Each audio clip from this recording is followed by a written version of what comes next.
Morning. Can you please take your seats? I think by now it became clear how deep the changes the Anthropocene thesis is addressing are. And up to now we more or less discussed the geological and natural science approaches to these topics.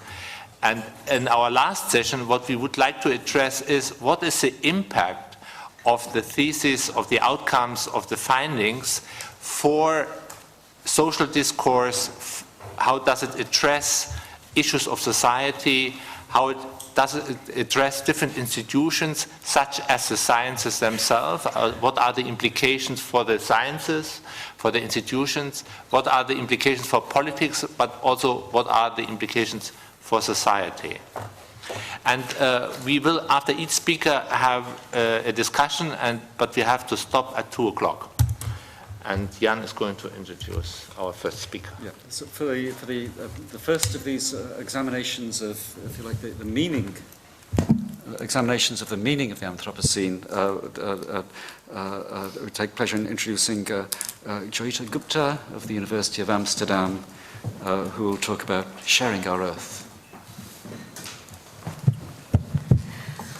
Ladies and gentlemen, welcome to Sharing Our Earth in the Anthropocene, but taking family timescales into account rather than geological timescales. So in this particular era, it's really important to restructure our governance systems quite thoroughly. So how do we learn in the Anthropocene? Well, if you have a fairly simple problem, the solution is to try and improve your routines. If you have a complex problem, then you try to solve the problem by reframing your basic assumptions. But when you have a systemic problem, an unstructured problem where values and science may be contested, then you need to have transformative science which looks at the underlying causes. And my presentation today is in the transformative mode. So I'm going to talk today about how we are going to share the shrinking eco-space that we all have. So imagine that the space that we have to use on Earth, that is the resources we use and the pollution that we emit into the sinks, can be seen in terms of a cake.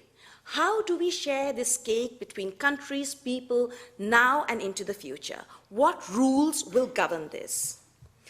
Now, what is this shrinking ecospace about? First, it's about shrinking abiotic resources. So many of our resources are in fact shrinking in the short and medium term. It is possible that in the future we can discover more resources and we can burrow further down beyond the 3 kilometers under the earth to get those resources out.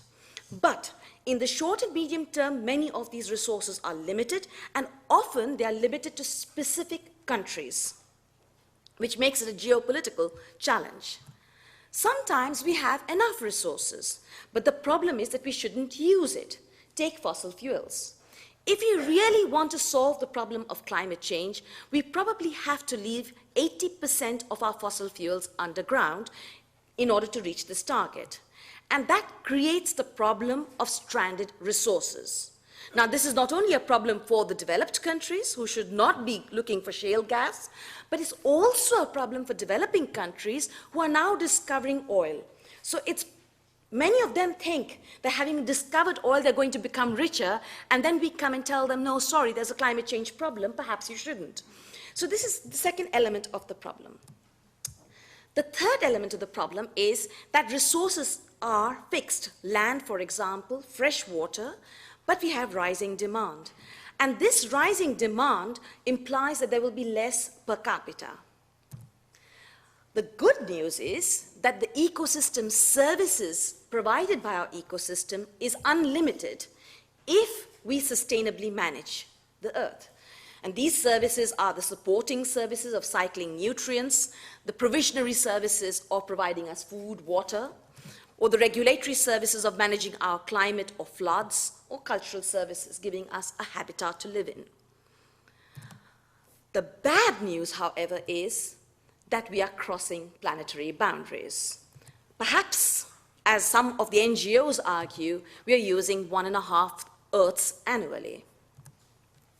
So the shrinking eco-space problem is that some resources are constant, but our demand is increasing. The sinks are shrinking, for example, the amount of greenhouse gases we can emit into the atmosphere, or that the resource itself is shrinking, at least in the short to medium term. Now, then this brings me to the question, why should we share? Well, if you have fixed resources while demand keeps increasing, you will have to reallocate those resources amongst those who demand it or amongst the different types of demands, different sectors, for example. If you are talking about shrinking sinks, let's take the example of climate change. Well, we all have a common climate. We can't deny somebody the right to enjoy the climate. And this imposes on all of us the responsibility to ensure that climate change does not get out of control.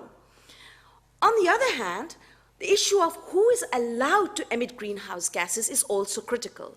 And this brings up the question, who can emit, who can grow? Is it only the developed countries who have the right to grow, or do the developing countries too have the right to grow? And how do we deal with this issue of the right to grow when we actually have to reduce our greenhouse gas emissions? And the third element is that if we do have a serious climate change problem with serious impacts, who is going to pay for compensation and who has to ultimately bear those damages? In terms of sinking resources, well, some resources are not vital to our survival, so perhaps we don't need to share them. But some are. For example, phosphorus is necessary for food production, so maybe we have to start thinking about how do we actually govern phosphorus, although there are some doubts about the science on phosphorus resources. Others, like rare earth elements, which you talked about, are also important for telephones, and these are also becoming more and more scarce. So how do we share this if we assume that a telephone is gradually becoming a basic need? And of course, mining has not only impacts on the strata of the earth, but it also has huge impacts on the people living above the mines and next to the mines. So how do we deal with those governance challenges? Now, when we are talking about shrinking ecospace in the era of human rights, we need to make sure that every human being has access. So access to a minimum amount of water, perhaps for drinking purposes, sanitation, and so on. The remainder of this ecospace will have to be allocated. And this is in terms of rights, responsibilities, risks, and burdens. The question over here arises is how are our current discourses actually dealing with this issue of scarcity of ecospace? Well, the neoliberal capitalist discourse, which is very, very dominant, says if you have scarcity, you should price the commodity, maybe privatize it, allow the markets to reallocate. From my perspective, this often leads to confidential, secretive contracts and secretive arbitration processes, which are very, very difficult to deal with. One of you talked about dams in the earlier section.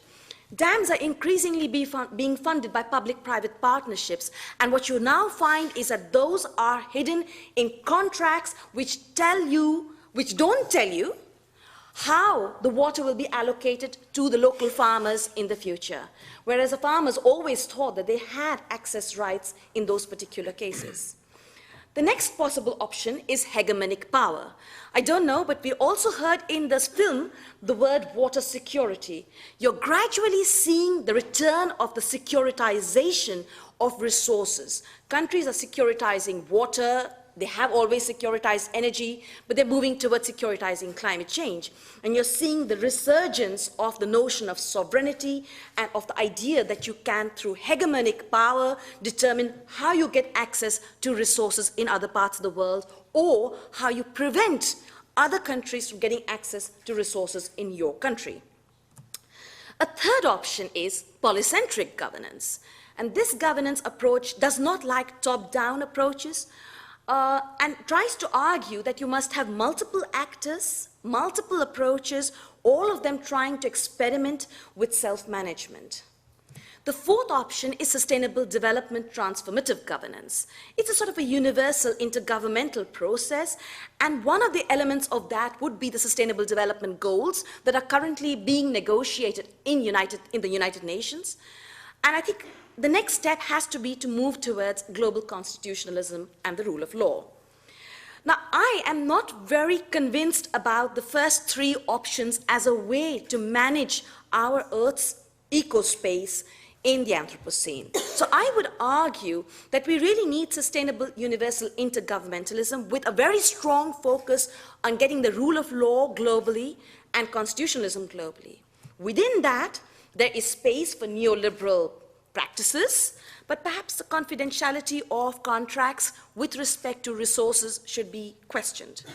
There is space for hegemonic organizations and discourses, but perhaps securitization of these basic resources should be questioned. There is space for polycentric actors and experimentation. And this brings me to the last sheet that I have here today, which is that in order to deal with these issues, we need transformational governance at the global level. Globalization has localized sharing problems. And this means, for example, that problems in a particular locality may be caused not only by local driving forces, but driving forces that can be traced right back to the global level. And this requires a scalar analysis. We live in a world of changing geopolitics, but persistent problems remain, the problems of enduring poverty and inequality. And this requires relational analysis looking into power politics and the relations between countries, but also within countries. Thirdly, ecospace standards will unfortunately or fortunately have to ultimately shape human ambitions. We really need to move towards a sustainable discourse, not a securitized discourse. Fourth, I'm confident that we will never ever get a very coherent system of governance either at local level or at global level or at multi-level governance. So fragmented governance is inevitable. But having said that, if we can have a system of rule of law and constitutionalism at the global level, then this fragmented governance can be tested against the rule of law and the constitution. Finally, undoubtedly, there will be competing paradigms. It's quite clear that right now, neoliberal capitalism is quite dominant. I would argue that we really need to strongly push for the notion of inclusive development to counter the dominance or hegemony of neoliberal capitalism. And this is also one way to empower the poorest people, the middle-class people, to also address the problem that you raised, which is population growth. You're not going to address it simply by saying we wish it away. So we really have to invest in that particular aspect. And the other part that came up in the earlier discussions was our consumption patterns. And for that, too, we need to talk about sharing our eco-space. And with that, I would like to end my presentation.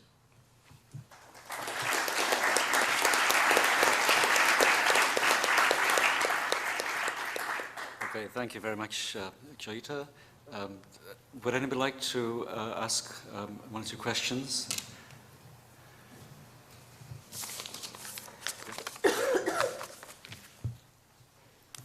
Thank you very much. I just wanted to get a follow-up on what your thoughts were on the United Nations as an intergovernmental model and where you see it or something similar to that in the future. I think that in the United Nations model as we have it today, despite all its weaknesses, is the best possible model for inclusive development. I think if you were to close away or destroy the UN as we currently know it, you will never get an equally democratic institution at the global level. So it was born just after the war. I think 1945 was mentioned as a crucial year because of the bomb, but 1945 is also the crucial year because the United Nations was born in that year. And it's at that moment the idealism was at a high peak. I think in the last 20 years you see a diminishing of idealism at the global level. And so for me the UN model is still strikingly important despite all its limitations. And it does bring countries together and it does give a voice to the poorer countries. And the UN is now struggling with the Sustainable Development Goals precisely to try and deal with the issues of the Anthropocene. I can't see anybody else wanting to do that at the global level. Thank you. Hello. You mentioned the rule of law and coming back to the United Nations and their rules and laws. There is a study by Armin Grunwald on the global implementation of sustainability in constitutions. And if you want to track and see how sustainability is implemented in the constitutions on this planet, you have a way to enforce rule of law. So I think that's a very valuable contribution.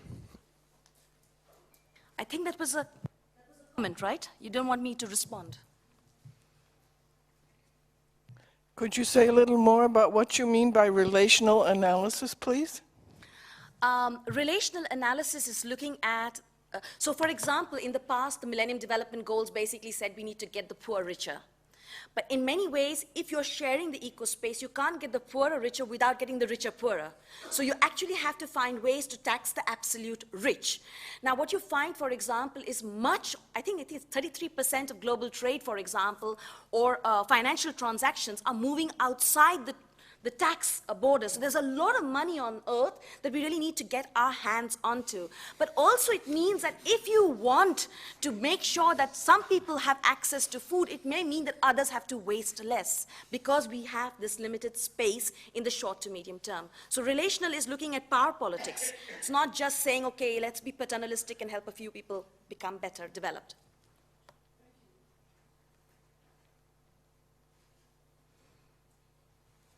Okay, thanks. Do we have any more questions? Well, I thought that was a fascinating set of interchanges there. So thank you, Joyita.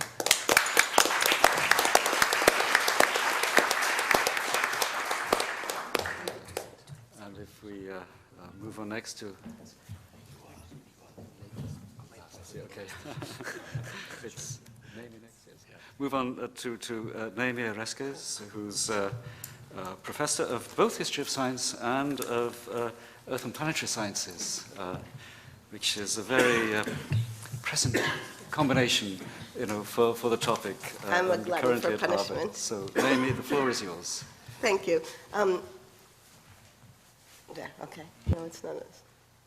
Well, I don't actually have a PowerPoint, there we go, since I did a formal lecture last night, but I just couldn't help but resist putting this slide up since it was so appropriate to our topic. And I would like to suggest to the Anthropocene Working Group that if mass extinctions are the basis of the ends of geological periods, then maybe the Anthropocene actually is a period and not merely an epoch. I also noticed there was discussion in the working group, in the booklet about, I'm not sure how you pronounce it, but anamnesia, which is remembering not to forget. And that strikes me as a really important concept, which I'm going to take away from this meeting, because one of my favorite quotations about American people that I think sums up American culture better than anything else I've ever come across is Adlai Stevenson, who said that the trouble with Americans is that they haven't read the minutes of the previous meeting. And as a historian, that strikes me as very true. So I just want to throw out a few ideas. Many of you had the chance to hear me talk last night. So I don't want to do a whole second formal presentation, and in any case don't have time, but just to talk about this idea of the Anthropocene as really causing us to have to confront our own notions of what we mean by science and our categories of knowledge, which I think Jürgen Wren will talk about a bit more. The Anthropocene as an idea originated as a scientific concept to reflect an empirical reality, that we now live in a world where humans have become geological agents, where our actions are discernible against the backdrop of geological and geological time and geophysical forces.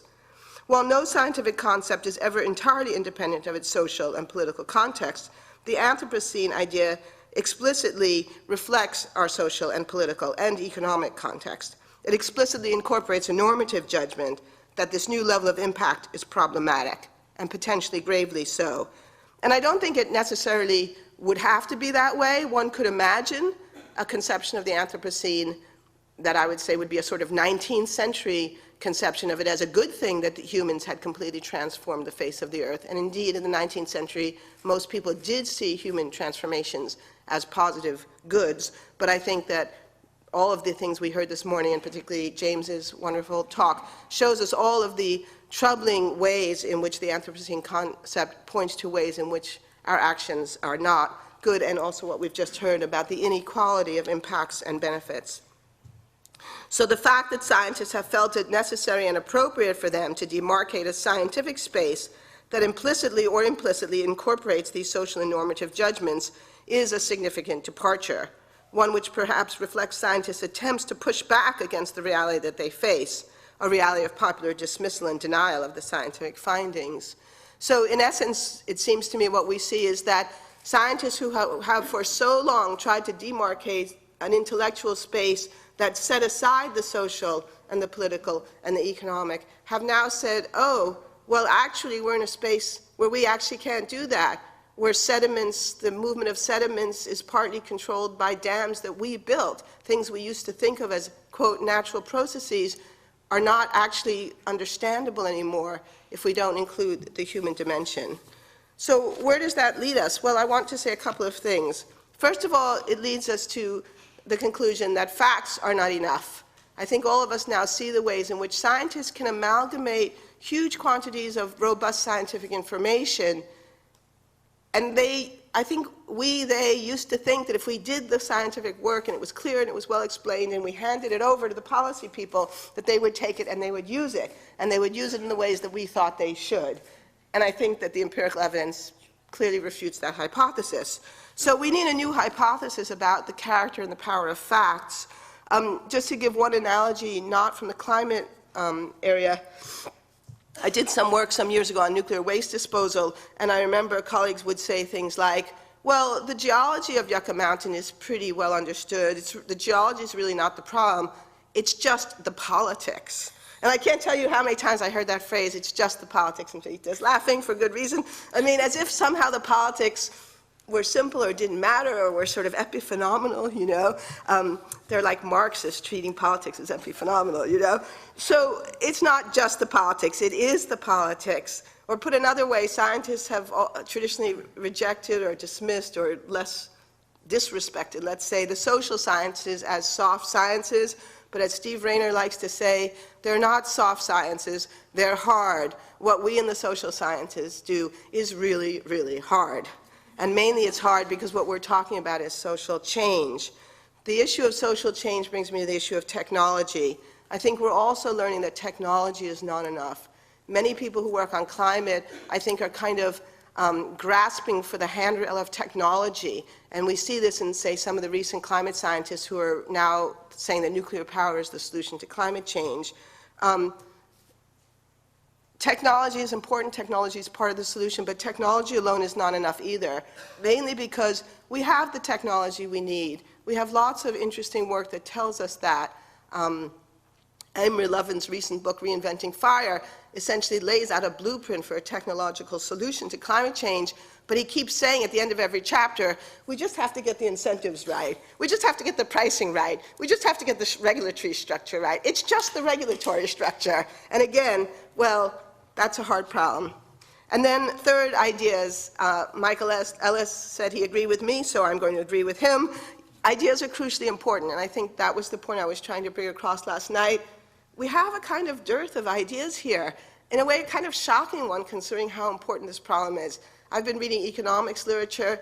It is staggering how little literature there is in economics that isn't controlled by the capitalist neoliberal model. I mean, to even find books and articles, robust scholarly work, trying to think about alternative ways to think about growth and prosperity, they exist, but there's not a lot of them, and most of them are not well developed. So I want to just say one last thing.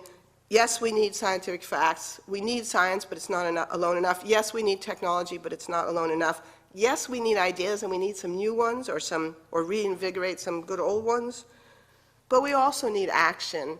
And here I want to speak to the man who, I don't know if you were from Long Beach, but it sounded like Southern California to me. No, they're Vancouver. Vancouver, okay. All right, well, it could have been Long Beach, but Vancouver's nicer, so that's good. You're a lucky man. we need action. And again, I think this is something where scientists and academics get nervous. We get cold feet. We've been trained to be scholars. We've been trained to focus on the ideas and the publications and the words. We write, most of us in this room have written many, many words, probably more than we should be allowed to admit. But at some point, there does become a time for action. And one of the things that I find very striking, as someone who's both in the scientific community but also an observer of it, is seeing Jim Hanson's trajectory. You know, Jim Hanson began life as a mild-mannered scientist from Iowa. He says himself he never wanted to be involved in politics. He doesn't think he's good at it. Science is what he knew how to do. But now Jim Hanson is getting arrested, protesting the XL pipeline, protesting shale gas development in the United States, because he believes that he can't just do the science, he also has to act. And I agree with that, and I've become involved in my own university in our divestment program. I think universities desperately need to confront the question of how their own endowments are tied up with the fossil fuel industry. At least we need to have a conversation about that. And I went to the People's Climate March in New York 2 weeks ago, because it just seemed to me that the time has come for us not just to say what we believe, but to act on what we believe, and to stand up and to show it and to walk it. So this is a call for all of the above: science, technology, ideas, and action. Thank you.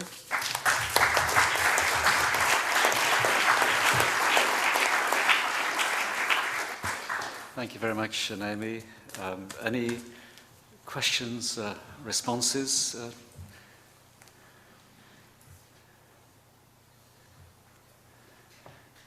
There is James there.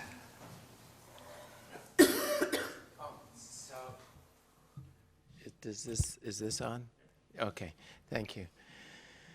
So the International Human Dimension Program has put forward a new economic model where they value the untapped resources, the environmental wellness, the human happiness factor. They try to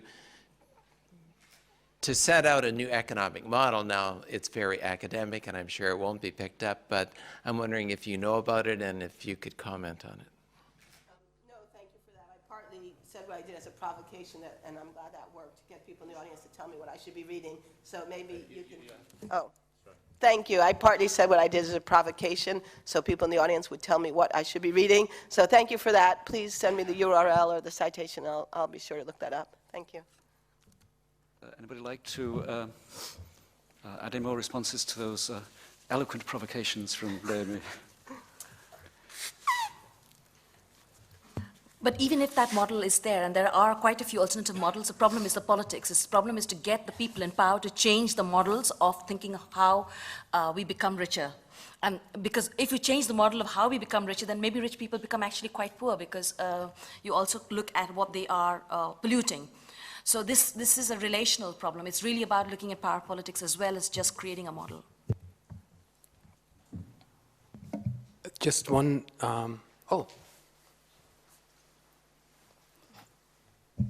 Okay, thank you. Questions there, maybe from this side first. So I'm really curious about this perspective when we talk as experts, and the challenge about talking about what it is that we could do and not knowing what we could do. So what happens if we turn from that perspective when we're talking more as citizens than experts, and a different way of accessing how we think about what we actually need to do? For me, one of the challenges is that we, as an audience, look to experts to have the answers. I'm really, really keen to have more discussions about alternative ways of achieving, looking at this problem that is about action that is not necessarily documented. And one of the challenges is, if we spend so much time on trying to document everything and filing it and putting it, publishing it and so on and so forth, it's almost as if we're watching this spectacle happen, like watching the stars pass overhead, and then suddenly at some point, oh, it's all ended, but oh, we weren't there and we haven't listened to it. So I'm interested to think about these other perspectives and talk about them that go beyond professional expertise and think about us as human beings and taking action, which I'm not really hearing from the experts, because the expert falls into the trap of not wanting to talk about the things that the expert doesn't know in their field. Can I respond to that? Yes, that's please. Yes, speaking from the bottom of that very deep trap I've been Yeah, in for many years. is that yes. turned on? Thank you for that comment.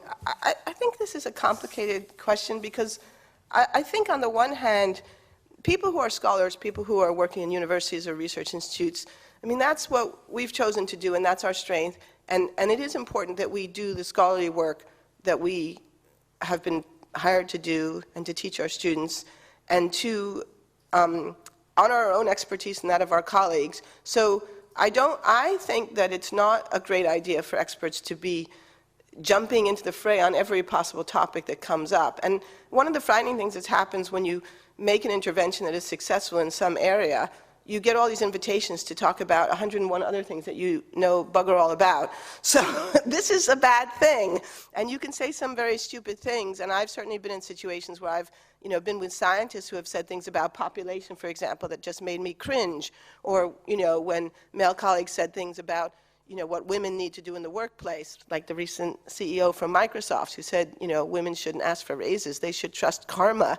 They're good karma because we're so sweet and wonderful, the world will reward us, And I was like, wow, the empirical evidence refutes that hypothesis too. So, people can say a lot of foolish things when they speak out of court. But at the same time, if we all just sit in our cubicles, the world won't change. And I think we've all heard a lot of evidence already in this meeting about the ways in which the world needs to change. So again, I think each person has to sort of figure out for himself or herself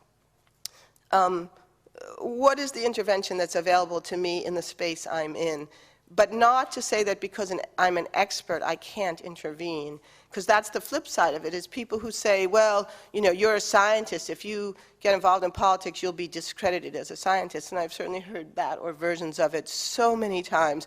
My credibility as a scientist will be undermined if I, join the People's Climate Rally. And that, to me, is a illogical non sequitur. I mean, if you believe your own results, if you believe your data are true, then why is it a contradiction to join the People's Climate March and express your belief that your fellow citizens are right to be upset about the things that you have demonstrated with your work? That's great. Thanks very much. Do we have one more question there, I believe? I just want to give an example where you could help us. And that's in scientists being our expert advisors to those citizens who want to take action. And I might be being ignorant here, but bear with me. I learned that, for example, there's something called a FLIR camera, is that correct? FLIR camera, that can measure emissions from, you can actually visualize emissions. I'll be showing a video of that. Okay. You can teach us citizens, how to do those measurements, and we can take the risk to go on those railroad yards and measure emissions from a DOT 111 tanker car that is inadequate to hold this volatile substance. You can teach us about nanoparticles and vaporization, and you can translate the scientific jargon so that people who are capable of understanding it can learn. You can teach us, you can advise us. And that's a role, you can advise us and you can make us credible citizen scientists. So I'm giving you two examples where it's not going to marches, it's working with us and spending some of your time pro bono to teach us about those things. I would just like to add what he said. I think it's a matter of how we learn and how we teach and how we share. So I think that's a cycle. That's great. Well, thanks very much again for I thought a very thought-provoking exchange there. So I'll hand over to Bernd. Yeah, we just come to the next speaker. It's Jürgen Renn. Jürgen Renn is director of the Max Planck Institute here in Berlin, Max Planck Institute for the History of Sciences. And he worked with us all through the Anthropocene project, plays a major role in the curriculum project with he himself and his institution.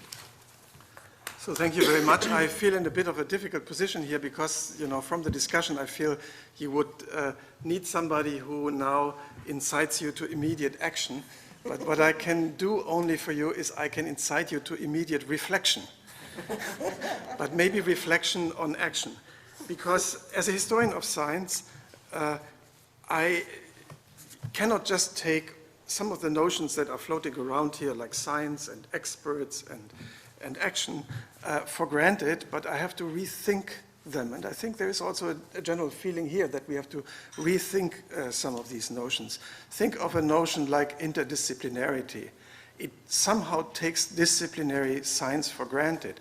But as a historian of science, I know that disciplines, not just on a geological scale, but also on a historical scale, are pretty short-lived beings. They have, most of the disciplines have arisen sometime in the 18th and 19th century, and we see some of them in acute dissolution, more than in interdisciplinary cooperation. So how do disciplines come about?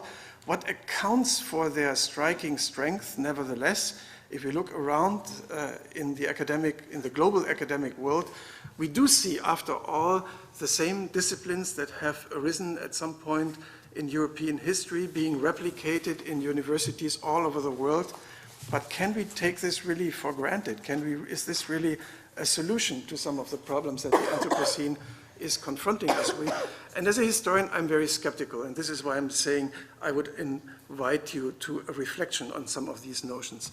As historians, I know that most of the disciplines that we are talking about have arisen from very contingent, from very specific, from very local experiences.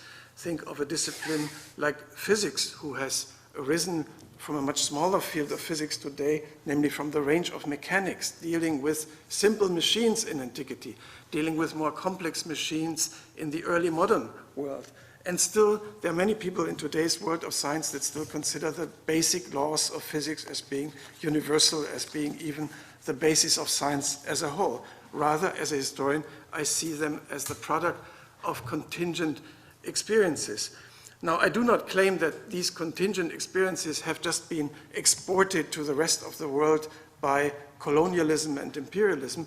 I do see the disciplines not just in their cognitive constitution, but also in their institutional and their material constitutions as units, as condensed units of knowledge that are very stable and are very mobile at the same time. Yet we also see, and I have mentioned that already, major transformations of the disciplines. And the question is, what kind of transformations do we need now? And therefore, I would like to embed the notion of scientific knowledge in a broader notion of knowledge. And I see notion, to put it shortly, as a human action potential. Knowledge is, for me, just broadly conceived, the potential of humans to anticipate their actions when they're confronted with knowledge, when they're confronted with challenges, such as the global challenges of the Anthropocene. So I think from this perspective, it's justified to ask, what kind of knowledge do we need? What I wanted to propose you is to give you a short review of the development of scientific knowledge on the basis of this background, but maybe given the discussion, I will shorten this a little bit and emphasize just some of my main points. One of my main points is that in the course of the development of scientific knowledge, one major event was the intertwinement of the development of science with the development of society on an industrial scale. And this happened in the aftermath or during the industrial revolution of the 19th century, when science no longer was a part-time occupation of some philosophers, but became actually a basic ingredient of modern societies. And from there on, we see a development where scientific knowledge has become something we can no longer easily renounce. We see in the Anthropocenic signal many of many processes of science that contribute to this signal that we can no longer simply stop unless we endanger the survival of the human species. Think of chemical-based agriculture as one of those processes coming from the 19th century, from the process I have just mentioned, and having resulted in a kind of necessity of science as part of this global development. So science has become globally relevant, it has become scaled up, and now one may ask, and this is of course the current challenge, how can one steer, how can one govern science? So I want to say some words on the reflective modes, on the processes of science policy, of science criticism, of science management. So one of the results of this involvement of science in the industrial development is that the reflection of science tends to be separated into different branches. One traditional one is, of course, the philosophical normative branch, and of course, when we have a discussion here, we are criticizing science for what it does and what it doesn't do. There's also my own field, the historical descriptive branch, that deals with science as an historical phenomenon that needs to be studied empirically, not just based on opinions, but just based on studies of historical documents. And there is, of course, most important of all, the political pragmatic branch and the science policy issues. And interestingly, those modes of reflective on science usually are separated from each other, and I consider this separation as a split of rationality. So when Naomi has talked about the normative challenges of science, I do, and this is a kind of a radical stance in the philosophy of science, I do not consider norms as being fundamentally separated, philosophically separated from facts. Because what we establish as a fact, we today know, is the result of critical procedures that have a long history and that have also led to different results in the course of the history of science. And I think the same is true for the norms by which we judge our actions. Both are reflections on our actions and our action potentials. So science is not separated by a gulf, neither from other kinds of knowledge and the actions following from them, nor from normative reflections on these actions. So if we conceive this as, if we conceive science as a contingent product of a certain history, highly path-dependent, highly context-dependent in its origins, yet recursively blind because science lives on forgetting some of those contexts and some of those past dependencies, then we find, I hope, a new stance from which we can, recompose this split of rationality and rethink some of the science policies in terms of these larger contexts. Now, I've been rather philosophical in general. Let me see whether I can find my way back a little bit into the concrete stories that I wanted to tell you about the development of science. And let me just jump into my text here at this point. So I was, at some point, I was trying to lead you to the 1970s, where this image of science as not being completely separated from politics became part of a conception of, as Eisenstein has called it, multiple modernities, where we see science no longer as tied to a single form of progress, but where we can see different modes of human existence going into different directions. In about the same time, there was a growing awareness that the development of science in democratic societies is exposed to a feedback loop in which it is confronted with the expectations, anxieties, and constraints of public opinion. Public and private funding of science in democratic societies requires justification of the investments that may affect the direction or the development or even impose severe limitations of it. But what kind of steering, what kind of management do we see? I want to give you just one example. With the Bayh-Dole Act from the 1980s, for instance, a uniform patent policy was introduced in the US that enables universities and non-profit organizations to register patents for inventions made in federally funded research projects. The intention was to encourage universities to more strongly engage in technology transfer and to increase commercialization, thus strengthening US economic competitiveness. While this policy has led to the creations of thousands of spin-off companies contributing billions of dollars to the American economy, it has also tended to limit perspectives to short-term profits rather than minding the benefits of society at large. National science policies are increasingly oriented towards international competitiveness. No major society today can permit itself not to foster and regulate science and education systems according to globalized models for schools and universities. And here you have some of the reasons for this spread of the disciplinary models. Incentives are being introduced both on the individual level, for instance by incentive-based management of research, by contractually specified objectives, and on the institutional level, for instance by implementing quasi-markets through an increasing competition for third-party funding and through changing from long-term institutional financial support to short- and mid-term program-oriented financial support.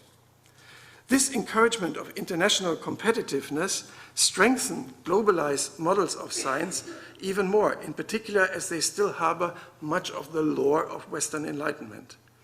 But the ensuing globalization of knowledge tends to replace reflection with competitiveness and to downplay the role of specific context and local knowledge in favor of supposedly universalist principles of science. Yet it is through this perspective that most societies have come to view their own problems, often disregarding the potential inherent in their own particular traditions, or else in the opportunities for changing those principles, opportunities that sometimes only come with a decoupling from global trends and adapting science policy to local conditions. Science has become, in any case, a medium through which societies of a globalized world reflect upon themselves, albeit often in an indirect or haphazard and sometimes even fatal way. Much of the inner workings of present societies, their economies, their political systems, their cultural traditions and mindsets, and even their mechanisms of biological reproduction have themselves become the object of science, sometimes with immediate self-regulatory consequences. However, often the most relevant knowledge for a society's future is not generated by its academic institutions, for instance, regarding fundamental economic decisions or healthcare. And if it is available, it is not being implemented because of the incapability of the political system to absorb this knowledge. Nevertheless, scientific knowledge has become an almost unavoidable component of any intellectual attempt to come to terms with human society on a global scale. At present, the system is challenged by several developments that are becoming increasingly dramatic. There is, first of all, the problem of the sheer size, both of science itself and of the quantity of publications it generates. So what is the kind of structure that we give to this knowledge, in particular when we want to use it to address the current problems? This is, by the way, one of the reasons why I have become myself very much engaged in the open access movement, not because of economic issues, but because of the opportunities it offers to restructure the knowledge in new ways so as to be able to respond to challenges. The mitigation and handling of global challenges to humanity are inherently connected both to the development of policies and to the production of scientific knowledge on a global scale. Here, policies do not just shape the organizational form of science and determine research priorities. While there is, for example, the IPCC dealing with climate change, no comparable organization exists for the dealing with the challenges of energy supply, a theme to which I will shortly return. Scientific knowledge also crucially shapes policies and politics, but it is as yet unclear which international arrangements are most effective to encounter collective international problems, which arrangements actually bring out scientific advancements, how international coordination enables the establishment of specific international research projects, whether global coordination is under all circumstances favorable to the advancement of science, when globalized science serves as an ideological tool for legitimizing collective political actions, and when it actually becomes a resource, structuring international regimes, shaping global images of knowledge, or enabling new forms of global governance. It is evident that no simplistic, rationalistic, technocratic model of policymaking according to the scheme speaking truth to power adequately describes the current situation. It is generally not the case that science first identifies a problem, then offers a solution that politics finally has to implement. Such a procedure does not reflect the actual dynamics of coping with these challenges. Neither is truth produced in an area free of interest, values, and uncertainties, nor is power simply adopting and implementing knowledge free of normative considerations. Some approaches therefore see epistemic communities in a decisive role for triggering processes of learning in policy making and beyond. And those epistemic communities are certainly not limited to the experts that were mentioned before. More specifically, socio-epistemic complexes have formed that involve such communities in the production of scientific knowledge in large-scale technological ventures, in global infrastructures and regulations, or in worldwide operating enterprises. They may still largely depend on traditional modes of knowledge generation, but they may also create new modes, such as that embodied in the collective production of open source software. These socio-epistemic complexes cause changes on a global scale that cannot be easily undone. Examples are the global network of nuclear technology, of mobility, or of information and communication. Governance of such socio-epistemic complexes requires the production of more and more scientific knowledge. These complexes, in my opinion, underlie much of the dynamics underlying the Anthropocene.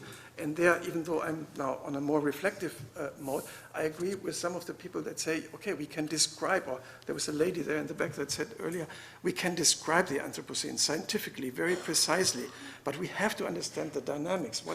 What is driving the actors? How can the actors change their behavior? This is really the question that we have to deal with. As a consequence, these epistemic communities and the socio-epistemic complexes of which they are part sharpen the dilemma of human freedom, increasing humanity's potential to act, but making the world increasingly dependent on the appropriate use of this potential. Let me just end with one specific example, the energy challenge. In the case of the energy challenge, the need for more knowledge is particularly evident, as is the problem of its generation under the circumstances we know. The energy problem is so complex that research cannot prematurely focus on a single direction. Moreover, research has to proceed with attention to technical challenges, and it has to work with alternative generalized energy supply scenarios, which analyze the resulting systems in terms of bottlenecks. At the same time, one has to take into account the boundary condition of scalability, sustainability, and climate compatibility. The difficulty of achieving effective chemical energy storage with present technologies, for instance, is the single largest bottleneck to the widespread application of solar energy. Some argue that what is needed is a huge concentrated international research and development effort on the scale of the Manhattan Project or of the CERN. Possibly a new international research and development center could be set up, or a single strong nation may go ahead, setting new standards. It would also be necessary to include and study, which is presently not done, past experiences with major reorganizations of energy supply systems. But the resistance of the existing energy providers to any such system change will be considerable and most likely have also an impact, and this is my crucial point, on the level of research. So it's not just the political implementation, it's the knowledge generation itself that depends on the context and may be impeded by them. In view of the political and socioeconomic impact of each generalized conclusion drawn from such research, the greatest challenge is therefore to enable the necessary unbiased knowledge production on a large scale, even if that research, for instance, suggests that the future global energy system will be highly fragmented, highly determined by local conditions, and involve a loss of the dominant role of the major players. But this is just an example to illustrate the role of knowledge in the driving of the Anthropocene, Let me summarize this role in 4 theses. 1, science is a contingent product of human history, highly path and context dependent. 2, the survival of the human species has become dependent on the large-scale processes that involve the generation not only of knowledge that is evident, but also of scientific knowledge. 3, there is no guarantee that the existing modes of knowledge generation will suffice to cope with the challenges of the Anthropocene. And 4, we have to understand, for these reasons, how the evolution of knowledge is intertwined with the history of the Anthropocene in order to create the conditions for producing the knowledge we need and can use in order to cope with the challenges of the Anthropocene, in particular, overcoming the split of rationality that I have mentioned earlier. Thank you for your attention.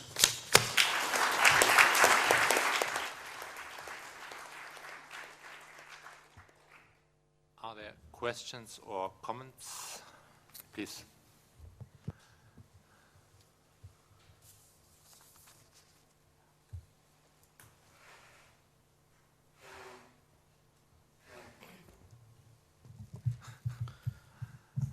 I don't know, question or comment, it's not very clear for me. It's a huge quantity of information and analysis, and it helped me better resonate maybe with the two questions, the two persons who intervened before you.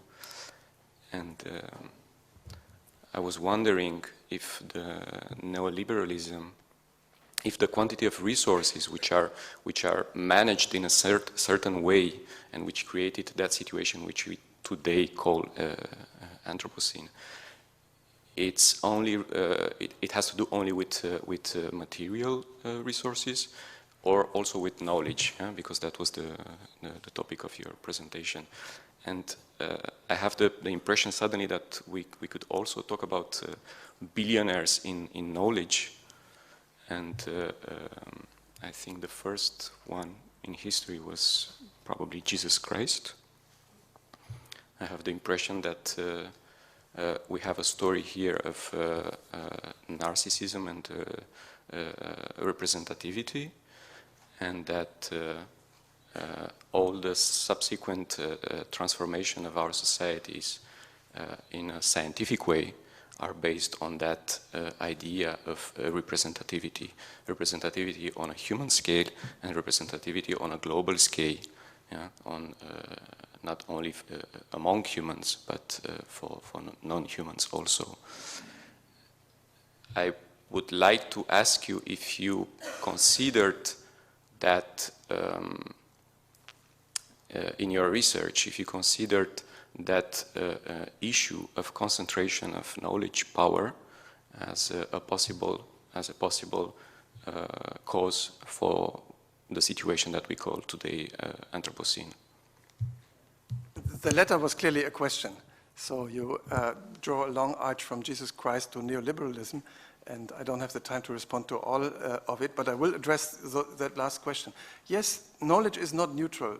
Knowledge is no longer the knowledge of sages, of messiahs, of single great figures.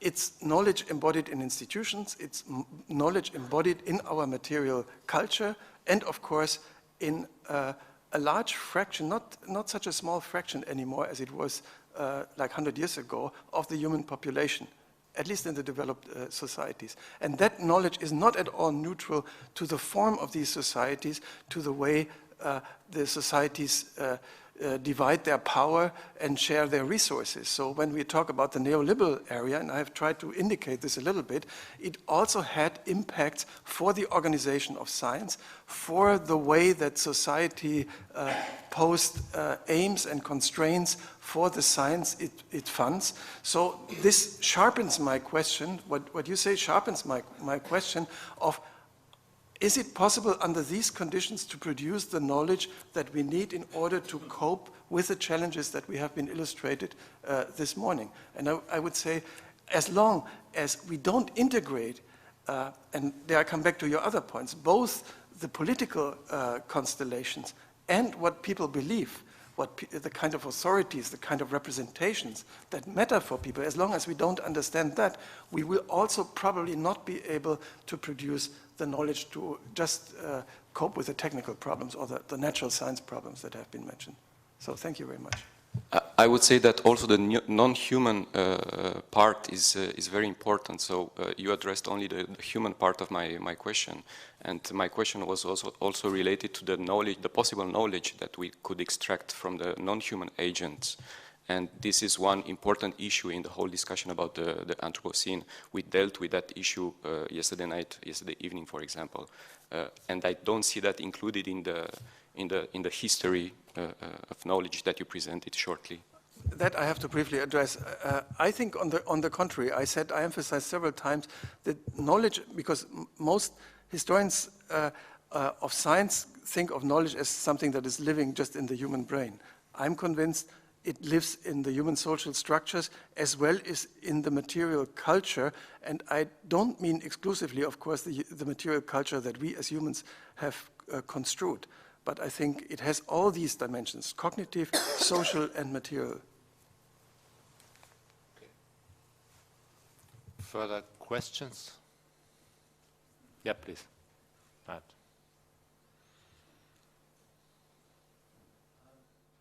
I wanted to ask you... Can you push the button? Yeah, sure. Sorry. I wanted to ask you, to what extent do you think there is a role for not just Western scientific philosophies, but also the perspectives and the philosophies of indigenous peoples whose land in many cases has become impoverished? And so, thank you. I think there is a great role for that, and the notion of knowledge that I have emphatically put forward is just aiming at including those forms of knowledge. We know how much they have not been exploited in many ways of their lands and their material possessions, but in many ways they are still being expropriated very often of their knowledge. And on the one hand, you could say that shows how valuable and how important that knowledge is, but it's of course very much appropriated in a selective way and not in its own logic and in its own tradition. And I think we can still learn a lot from this knowledge. But we can only do it as long as we don't draw a sharp demarcation line between knowledge, by which we mean scientific Western knowledge, and these other form of beliefs. So I think this traditional Platonic division between knowledge and belief is very harmful exactly for such integrative attempts.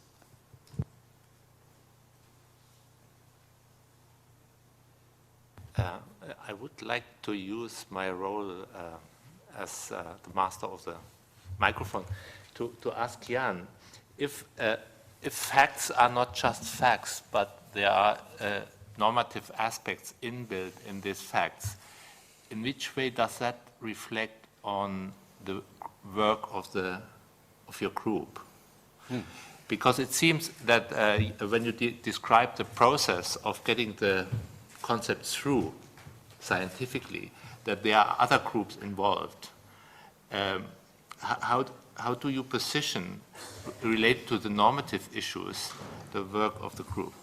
Well, I think we all float or swim and very often sink helplessly in an ocean of knowledge, of facts, of data, of the library is full of books about geological history and present day processes, and we somehow have to weave a path or take a path through that which makes sense and which I think appears true to us based on our experience of simply a part of those journeys. So when we make the comparisons, let's say, between the present and the past, we have to try and select those episodes which have meaning and I think which are not misleading. And the same, let's say, with the kind of work that, say, James Savitsky is doing, you have to try and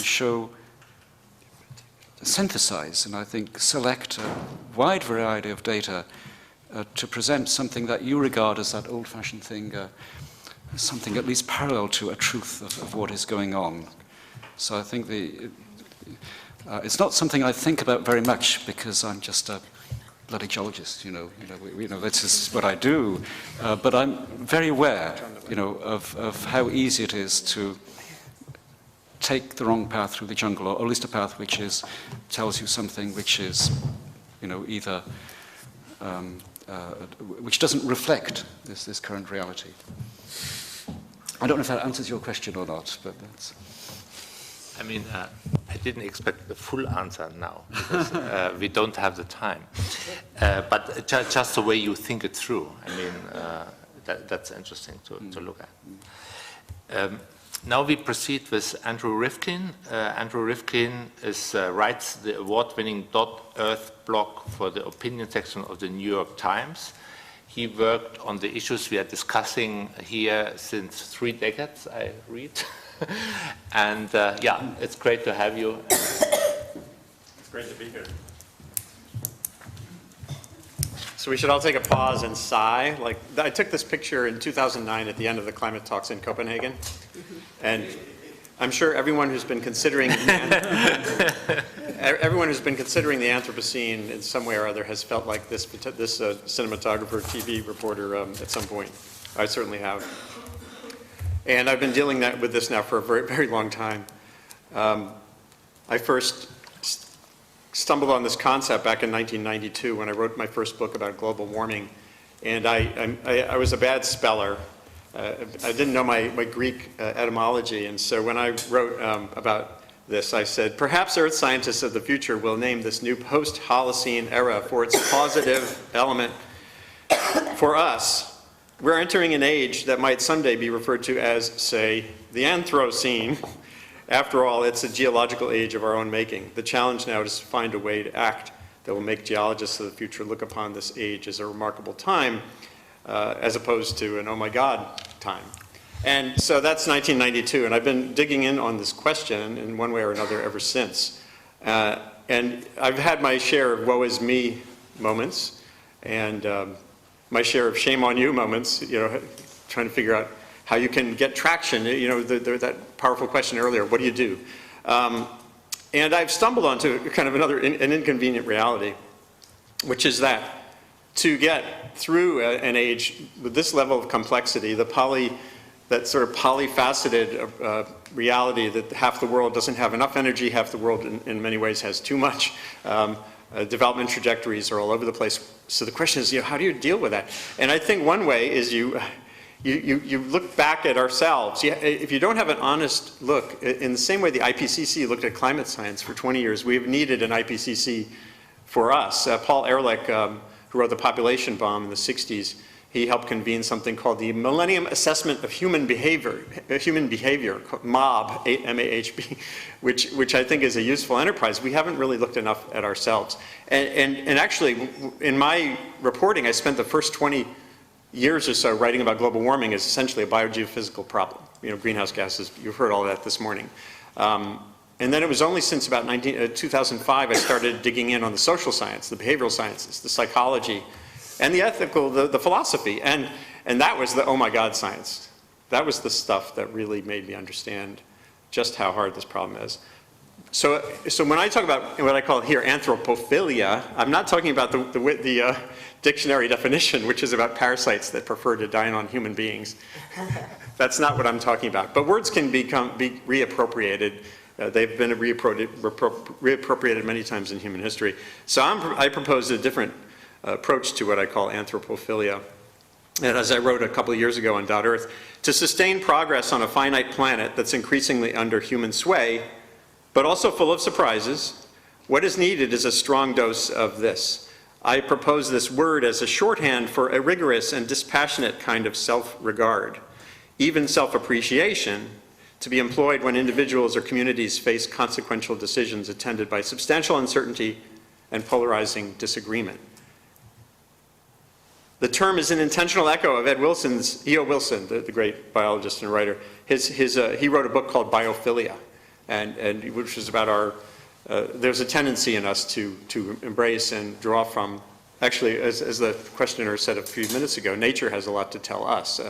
It's not just a human-to-human experience.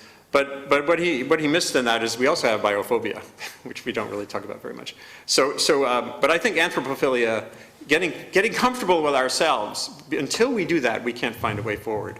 And I'll give you a couple of reasons why it's vital. And you heard this before, facts don't matter in many situations. There's a body of research, just one subset is consolidated at this website, culturalcognition.net. by Dan Kahane at Yale.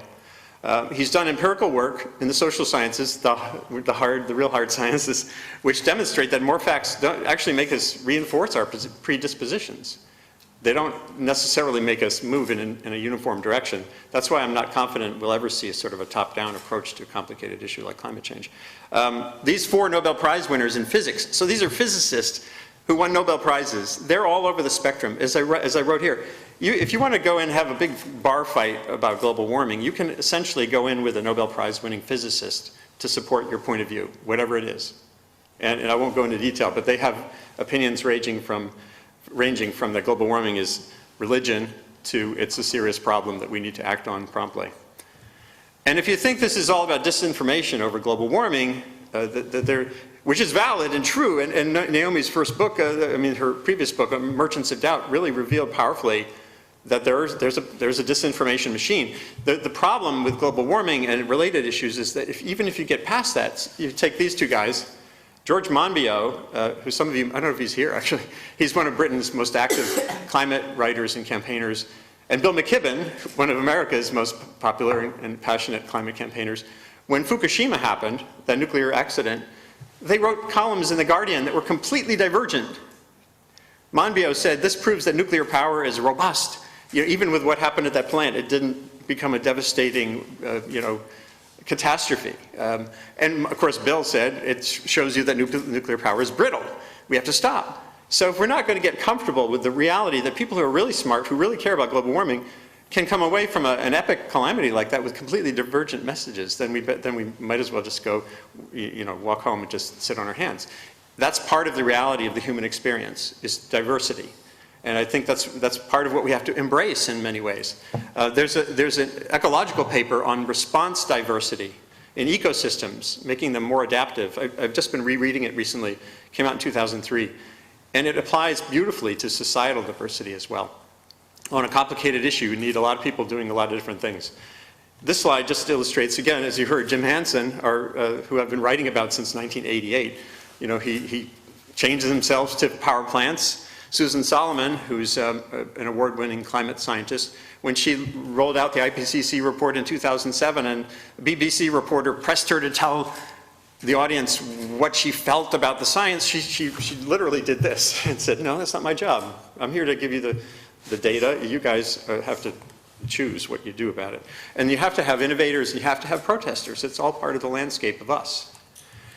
Just to give you a quick sense, I'm not saying that woe is me and shame on you are not real. They're a real big part of the landscape, that there are really troubling trajectories as we spent the whole morning absorbing. In 1985, my first article about the human relationship with the climate system was about nuclear winter, not about global warming. The idea that if you burned enough cities, you'd fill the atmosphere with stuff that would block sunlight and create a devastating drought and cold and actually all kinds of conditions that could result in agriculture going terrible problems for agriculture and ecosystems. And then 1988 was my first article in global warming. This is what was me. Look at these 2 covers. This is the media. We tend to sort of oversimplify things in many ways. Although when I look back at my stories, they kind of stand up. And I've done my batch of shame on you reporting. I've done a huge amount of investigative reporting in my time at the New York Times and before. And I wrote about the muzzling of science, efforts to muzzle science by the Bush administration. Jim Hansen, again, was the centerpiece there, but it was a much broader effort. But then, again, as I looked more deeply at this issue, I realized, it's just not that simple. That if you created an even landscape of ideas, a student at Columbia did this cartoon for me a couple of years ago after a talk I gave. We still like fossil fuels for the most part. I got here on fossil fuels from New York. We all got here. The building is climate controlled and heated. In Europe, happily, increasingly with other choices, but Europe, remember, Germany is still, the renewable explosion here has supplanted nuclear power, but it hasn't really changed the fossil fuel use. So we love fossil fuels, and anyone who thinks that the information landscape is even, like if we just make it all clear that we'll magically decarbonize, is just, I think, fantasizing. The status quo is very easy to maintain. If you're a fossil fuel company, you just have to stand there with a feather duster like that character. And meanwhile, if you're Al Gore, you can be pushing on that rock for a long time and it's not going to magically change the world. And you add on to that the reality that developing countries need energy more than they need to worry about climate security, then you have other realities there. So what do you do? What do you do? Well, I think one thing you do, goals matter because science delineates them. But when you look at goals that are hard to figure out, the thing that really matters to me is traits. What are the characteristics in society? What are the traits in individuals that you can see making the biggest difference on a complicated problem where you don't know an easy way to reach these targets?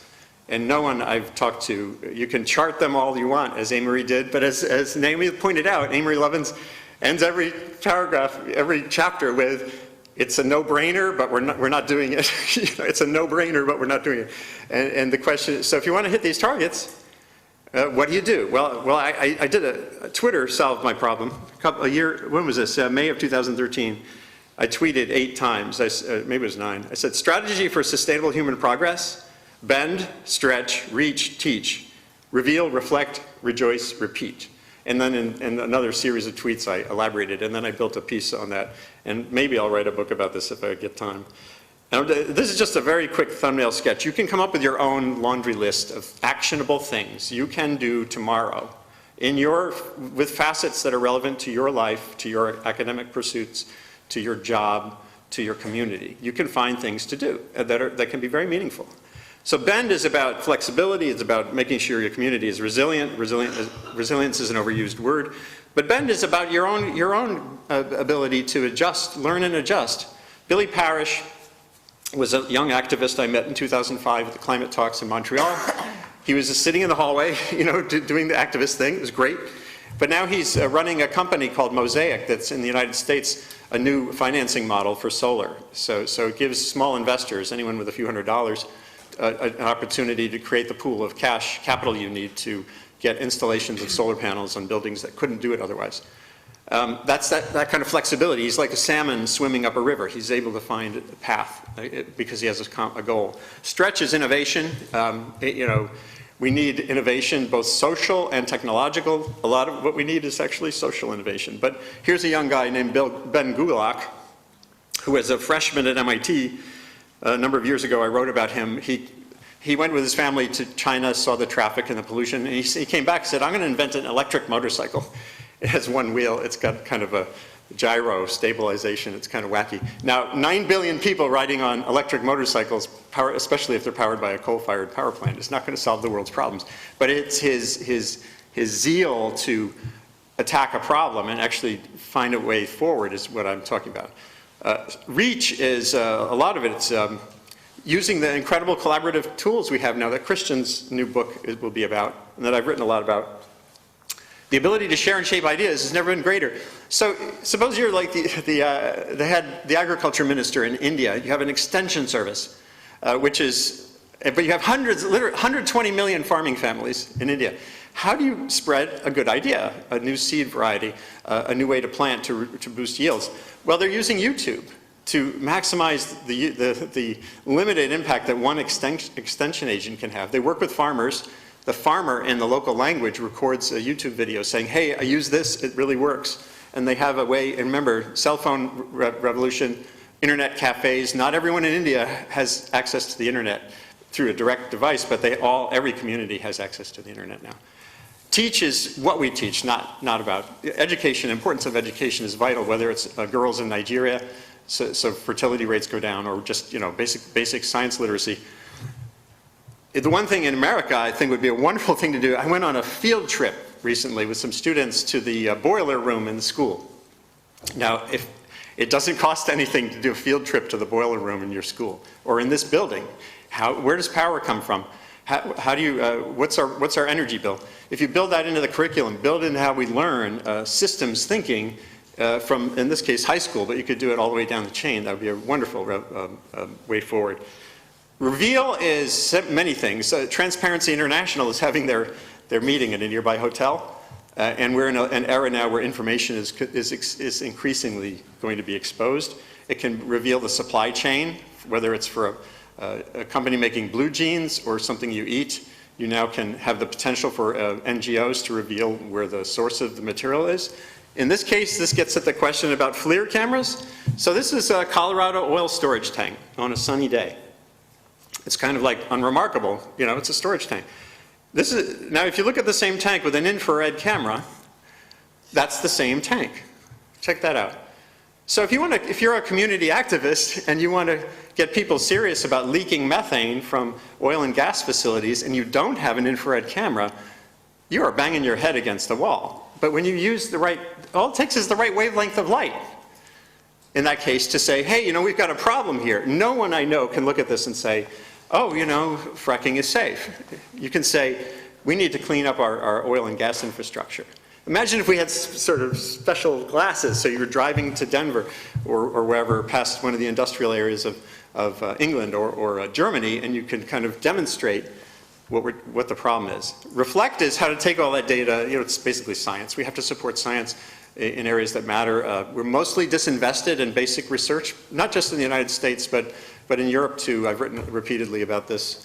The small amount of money that we as societies put into basic science is kind of woeful. And finally, Rejoice is stepping back, as Jim and others were saying, you know, we have to kind of reflect on the wondrous moment we're in. It's a wondrous moment. Cyanobacteria completely obliterated life on Earth just about 2.5 billion years or so ago by oxygenating the atmosphere. It was the great oxygen catastrophe, some geologists call it. But they weren't like sitting up going, wow, look what we just did. They're mats of blue-green algae. Our intelligence has given us a unique capacity slowly to recognize that we're now tweaking global knobs and that has consequences for us and for the natural world. And if we're not engaged with that, then we're missing a great opportunity. It's not just a problem, it's an opportunity to get serious, to grow up in some ways. And the last thing on the list was repeat. That's discipline. Stuart Brand wrote a wonderful book, Whole Earth Discipline. The best thing about it was the title, Whole Earth Discipline. It's about repeating. A culture of best practices, whether it's planetary or in a corporation or in your own household, are not a set of numbers. They're a culture. And getting the discipline to kind of never be satisfied is really something we need to do. And finally, just because, along with everything else I do, I'm a musician, and I got to play a lot with Pete Seeger for the last 20 years before he passed away a number of months ago, is sing. You know, use the arts as well. You know, that's what's wonderful about this building. And so here's a song I wrote about our fossil fuel era, and I'll end with that. It took 1,000 generations for our species to rise, but gathering and hunting was no way to get by. We yearned to burn more than dung and sticks. Then someone came along and said, hey, try lighting this. He opened up the ground and showed us coal and oil. Said, come liberate some carbon, it'll make your blood boil. Liberated carbon, it'll spin your wheels. Liberated carbon, it'll nuke your meals. Liberated carbon, it'll turn your night to day. Hey, hey, come on and liberate some carbon, babe, it's the American way.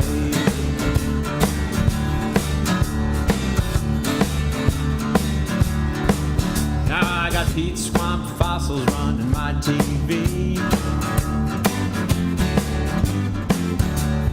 BP's black label burns in my SUV. We can light up the planet like a Christmas tree. Yeah, they say that things are getting hot, but hey, we've got AC. Liberated carbon, it'll spin your wheels. Liberated carbon, it'll nuke your meals. Liberated carbon, it'll turn your night to day. Hey, hey, come on and liberate some carbon, babe, it's the American way. Pump those electrons and that gasoline. No sweat or hurry, just turn on a machine. We send an army to the desert, keep this country free. Hey, hey, and to liberate some carbon, baby, for you and me.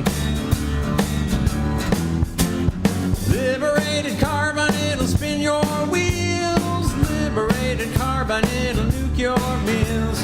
Liberated carbon, it'll turn your night to day. Hey, hey, come on and liberate some carbon, baby. Liberate some carbon, baby. Liberate some carbon, babe. It's the American way.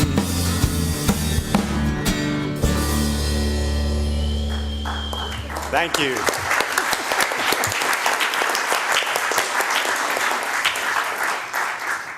Yeah, thanks, Andrew. Are there any questions? Yeah, please. Thank you, Andrew. I really enjoyed your presentation, but because there are not so many people in the developing world around, I feel I have to say something from a North-South perspective.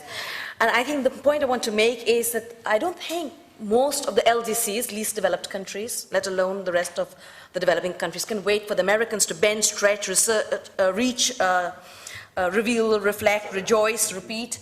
They have to sign the Kyoto Protocol. They have to get involved. So you need both. You need the bending and the stretching, but you also need some sort of discipline also at the governance level. And so for me, it's really important that the journalistic world, or whatever it is, in the United States that has an influence in the politics, also tries to make sure that the US is not, I mean, for a very long time, since 1997, the US was not participating in the Kyoto Protocol. Of course, it's only after the Canadians walked out that the Russians and the Japanese and New Zealanders walked out as well. Yeah. But still, right now, it's not enough to say, you know, the life is so complex, we don't have to do it top down. I agree with you, but it's not going to happen. It's that simple. And it's not just the United States. There won't be a binding treaty. I think everything is pointed in that direction for a long time. There'll be a treaty. There'll be agreements coming out of Paris. But that's a self-fulfilling prophecy. Well, we have to go towards a treaty in the hope that it will come. And maybe I've been writing about the treaty process since 1988, since before the first one, and I just see no evidence that we're going to have a meaningful outcome. Because as Tony Blair, Prime Minister of England, said in 2005, no country will sacrifice its economy for the sake of this problem. That's not me saying that, and it's not an American saying that. And in Europe, even the trading system for carbon has had issues. A lot of the reductions that came here came because of it leaking to Asia, the manufacturing.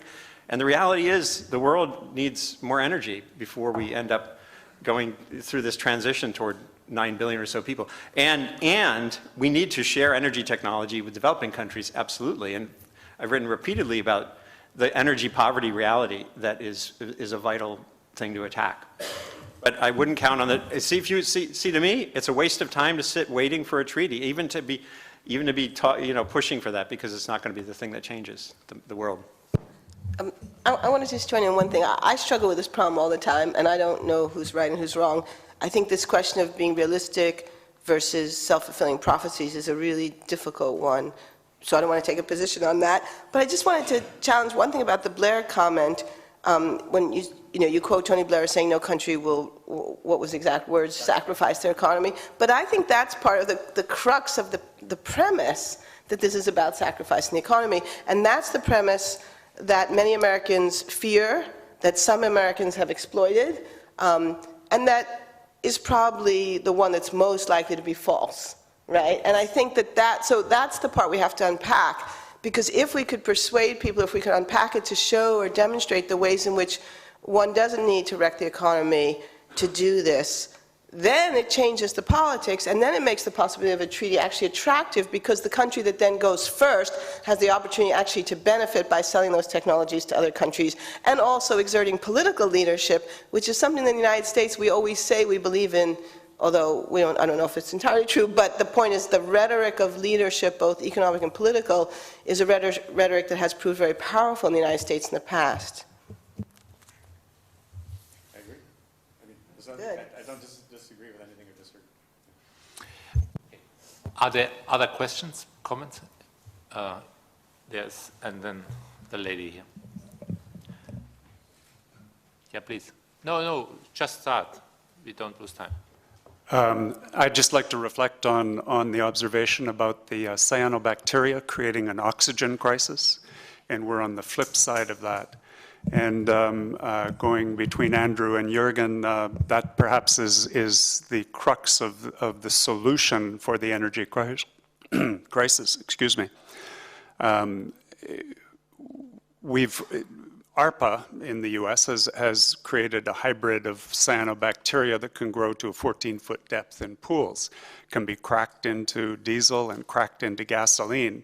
And it has to fix the CO2 and methane from the atmosphere in order to create the cellular structure that it has.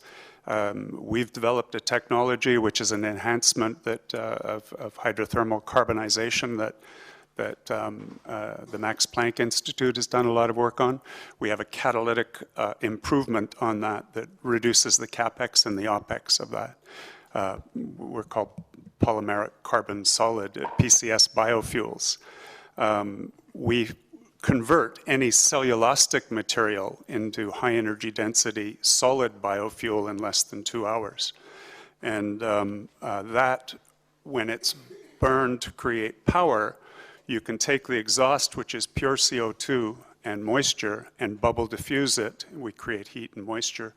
Bubble diffuse it through cyanobacteria to accelerate the growth of cyanobacteria. And this is sort of shameless self-promotion.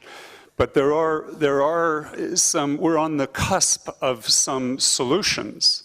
And this solution would be geopolitically correct because there's a tremendous amount of biomass where there's a deficit of energy. And there's generally an abundance of human energy, which can gather waste, agricultural. Yeah, I don't want to go on too long. The question is, could you comment on your views on harnessing cyanobacteria? And Jürgen, whether you're aware of the ability of that to answer distributed energy initiatives that can be localized and geopolitically. Sorry. Well, it's, as I said, and I've written extensively, we are so underinvested in the basic science that has led to technologies like the one you described that it's pathetic. And by the way, the same is true for agricultural research. Whether you like organic or industrial models for agriculture, the amount of science that's being done is this tiny sliver compared to the overall budgets of the world. So the more of that, the merrier. You do need to have something that then takes those ideas into the private sector so that they become either at small regional scale for village scale energy or at the scale of larger systems. And that, the ideal model there always has been a price on carbon. Again, I don't see much prospect for that being a meaningful part of how we go forward, not just the United States, but the idea that there'll be a globally meaningful price on carbon in our, well, maybe in some lifetimes here, but not in the lifetime of many of us, unless the signals from nature get stronger, and then that would start to ramp up. So it's all vital. ARPA, even in the United States, Obama called for 8 innovation hubs. I think only 2 got funded by Congress, and it's just a shame. So we need more, period. If I can just make a very brief comment about those cyanobacteria a long time ago. The Great Oxidation Event, which was a major episode, took about 100 million years, I would guess, or so, just in its first phase, and the repercussions went on for a billion or something more years afterwards. So we appear to be working just a tiny bit faster than that. We take a last question.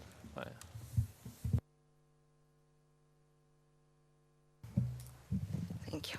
Yes, my question goes to Jan or Jürgen, and it's about, well, the last panel we were talking about when the Anthropocene starts, if, after the first atomic bomb or industrial revolution or whatever.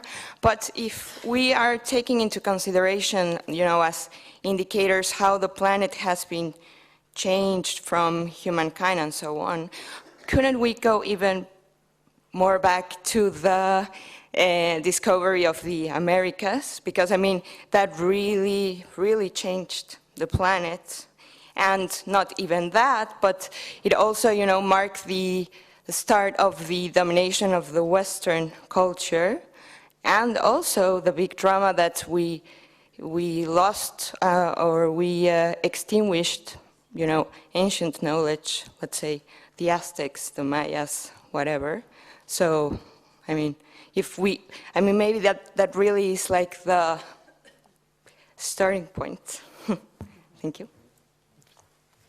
We have heard from Jan this morning that the geologists take an extremely pragmatic approach to when the Anthropocene begins, basically using markers that can be unique, can be unequivocally defined. And I have to say, for somebody who's not in this community, this is a somewhat unsatisfactory answer. So I understand and sympathize with your question, because what interests me as a historian is when this dynamics, this accelerating dynamics begins. And I'm also not so convinced of the curves where you clearly see the exponential growth, because we know many phenomena where that is also not indicative of the real cause of the phenomenon. So I'm interested in when this accelerating dynamics of changing the environment and having to change it more in order to survive begins. And I would go farther back than you. I would at least go back, I think it was Mark this morning who said, it starts with tool use by animals. That I could be convinced of, but I mean, my hunch would be, at least with the Neolithic revolution, with the development of agriculture, because what you see with the development is not just large-scale landscape changes, human-induced landscapes. You see also an incredible mobility of these technologies across the world. Clearly, there was not just one origin of agriculture. There were, people debate on 7, 9, or many more. But clearly, in all of those cases, geographic circumstances permitting, you see a quick spread. And so you see early trends of globalization connected with this event. But this is an issue for discussion, of course. No, I would, historically, and in terms of process and what the way one thing leads to another, I would agree 1,000%, with that. But what the boundary decision is not trying to do is to, if you like, reflect philosophically, if you were, or the historical course. What we're trying to do is set up a time framework that we can use to interpret the evidence, which can then be used to work out the Earth history. So there are no value judgments at all with what is more or less important. And that holds true for the boundaries in past geology as well. So many boundaries in past geology are not based on, if you like, the major environmental change or driver. It may be based on something quite trivial, but something you can follow around the world and use as a marker, as context to set the history in either side. So this is quite specifically geological, and I'm afraid in this case we are barbarians. But it's the only way the science can work properly for us. Okay. Thank you very much to especially the speakers, and finally we got also in the normative issues of the conception, and of course also to you who participated actively in these talks this morning. Thank you very much, and I hope you have the time to follow the other programs of the House today and tomorrow. And